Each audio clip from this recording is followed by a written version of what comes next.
All right, so I'm testing the starter today to try to figure out why, the vehicle wasn't started. It's pretty straightforward. If you have a cable, you just hook the cable up to a battery, the ground on the grounding for the starter, and then you're gonna hook the hot wire on the bolt for the starter. As you could tell, it might spark a little bit, but it's okay.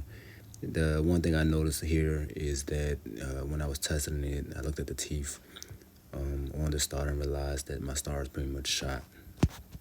So here's the teeth on the starter. You can tell it's fouled down, and that is not going to be good. So I'm gonna go out and get a new starter and replace this starter with a new one and see how it works out. All right, y'all. So I had to go get another starter because from the other one, y'all can tell that the teeth were pretty messed up. So got a new starter, even though the other one's working. Let me tell y'all, it is a little pain in the ass to get these starters off, especially with these 67 Lincolns. Probably like the 66 too. One of the things I would highly recommend, since it's 3 bolts holding it in, it definitely has some extenders. Get one that is, you can pivot around and using the extender or whatever in the half inch socket, you should be able to reach that top one that's pretty much at the back of the starter. So it's not a hard process, but it definitely will take some patience.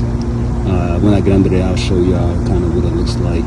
And also, too, one of the things I want to note is that if you turn the steering wheel all the way to the far right, you'll be able to drop this down or drop the starter down and replace the starter without having to remove anything else from under there. So definitely recommend turning the steering wheel and the tires, all the way to the far right to help you drop it down. So yep, another day, keeping these things on the road, always something. All right, y'all. So I'm up under the car. As I explained or whatever, if you use some of the socket wrenches, whatever, it's gonna be pretty easy to access these. But at the very top of the starter, there will be like the 3rd bolt, which, as you can tell, is hard to get to. So I would recommend. One second.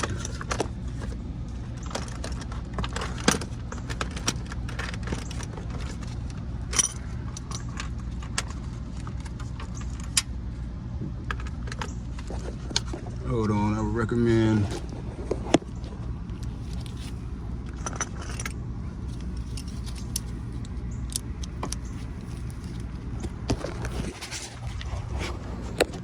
having a setup something like this, so that way you can reach behind it. What I did was I went above it.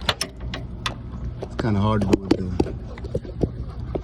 phone in my hand, but went above it and kind of at an angle like that to get to it. All right, yeah, so my video cut off while I was under the car, but that's the process to test the starter as well as install it. Hopefully it helps someone. Stay tuned.